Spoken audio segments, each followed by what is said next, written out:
Assalamualaikum warahmatullahi wabarakatuh. Kembali lagi di channel Nasihat Kehidupan Misteri. Pada video kali ini saya akan membahas tentang kesaktian Bung Karno berasal dari tempat ini. Insinyur Soekarno, sang proklamator sekaligus presiden pertama Republik Indonesia ini adalah sosok pemimpin besar. Putra sang fajar ini sangat karismatik, berwibawa, tegas, nasionalis, hingga revolusioner.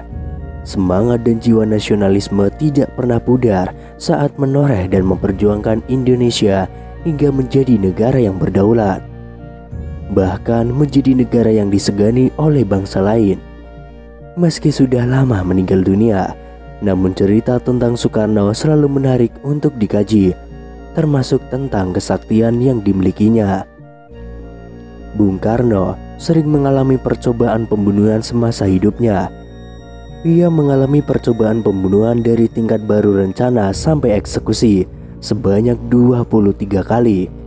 Namun menurut ajudan Soekarno, Sudarto Danusubroto, mengatakan bahwa ada 7 kali percobaan pembunuhan terhadap Soekarno yang sangat menggetarkan. Menanggapi hal itu bukan menjadi takut dan gentar, Bung Karno malah membuka rahasia bagaimana cara membunuhnya.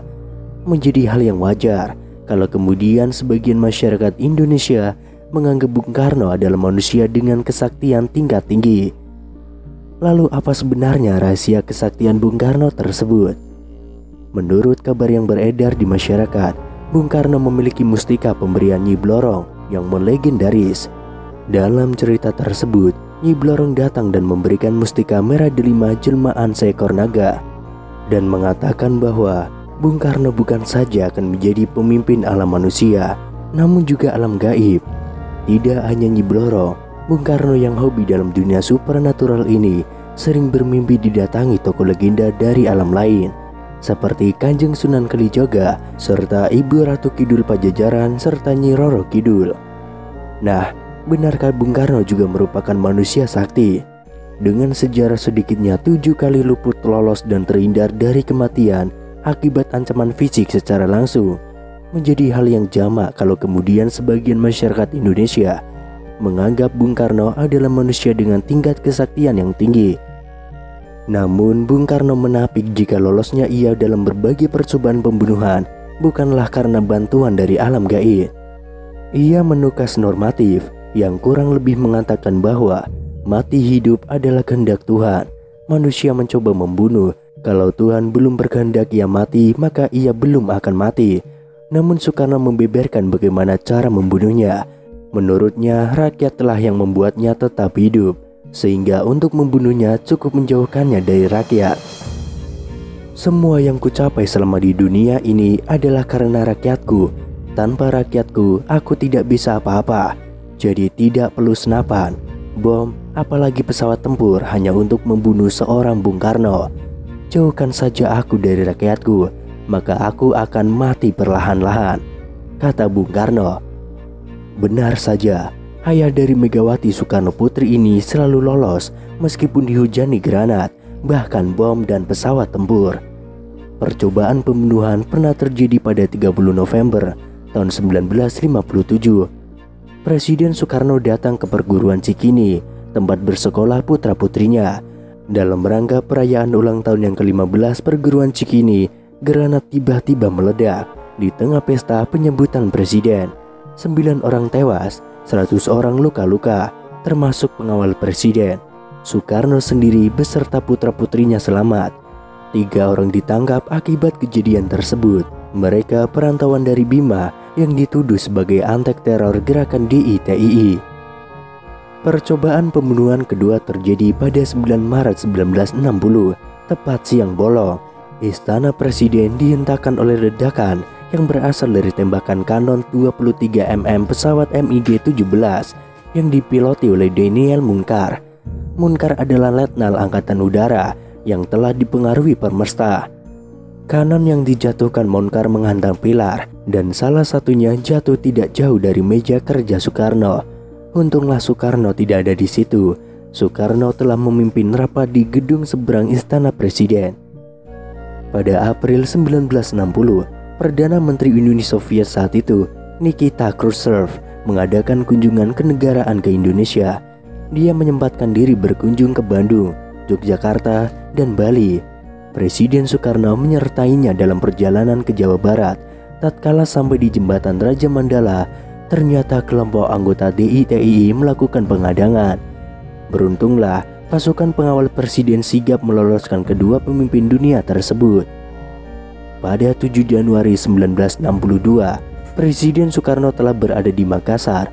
Malam itu ia akan menghadiri acara di Gedung Olahraga Mato Angin. Ketika itulah saat melewati Jalan Cendrawasih, seseorang melemparkan granat. Granat itu meleset dan jatuh mengenai mobil lain. Soekarno pun akhirnya selamat. Pelakunya Serma Markus Latupesia dan Ida Begusturia Tenaya divonis hukuman mati. Selain itu, percobaan pembunuhan terjadi pada 14 Mei 1962. Bahsrum sangat senang ketika berhasil mendapatkan posisi duduk pada saf depan dalam barisan jamaah sholat Idul Adha di Masjid Baitul Rahim. Begitu melihat Soekarno, dia mencabut pistolnya yang bersembunyi di balik jasnya. Moncong itu lalu diarahkan ke tubuh Soekarno. Namun dalam sekian detik, ketika tersadar arahnya pun melenceng dan peluru meleset dari tubuh Soekarno mencerempet Ketua DPR GH Kiai Haji Zainul Arifin. Dan Haji Bahrum pun divonis hukuman mati, namun kemudian dia mendapatkan gerasi. Pada 1960-an, Presiden Soekarno dalam kunjungan kerja ke Sulawesi saat berada dalam perjalanan keluar dari lapangan terbang Mandai, sebuah peluru montir ditembakkan anak buah Khazar Muzakkar.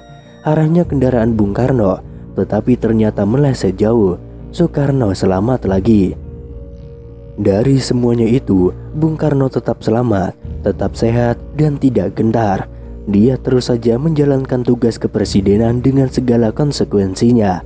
Dalam salah satu pernyataannya di biografi yang ditulis oleh Cindy Adam, berkomentar tentang usaha-usaha pembunuhan yang dilakukan terhadapnya. Namun pengakuan Bung Karno terhadap cara untuk membunuhnya ternyata menjadi perhatian bagi mereka yang ingin membunuh Soekarno. Kekuatan Bung Karno adalah rakyatnya, dan dia hanya akan mati jika dijauhkan dari rakyat. Orde Baru di bawah kepemimpinan Soeharto dan atas dukungan Amerika Serikat melakukan upaya pembunuhan terhadap Bung Karno dengan cara yang telah disebutkan oleh Bung Karno sendiri. Hingga Mei tahun 1967, Bung Karno seperti tahanan rumah. Meski masih berstatus presiden, tapi ia terpenjara di istana, tidak boleh keluar tanpa kawalan antek-antek Soeharto. Dan apa yang diucapkan oleh Bung Karno ternyata benar. Rakyat adalah nyawanya selama ini. Dengan cara itu pula persis yang diutarakan oleh Bung Karno sendiri, bahwa Bung Karno tidak bisa hidup tanpa rakyat. Dan Bung Karno meninggal tidak lama setelah dijauhi oleh rakyat.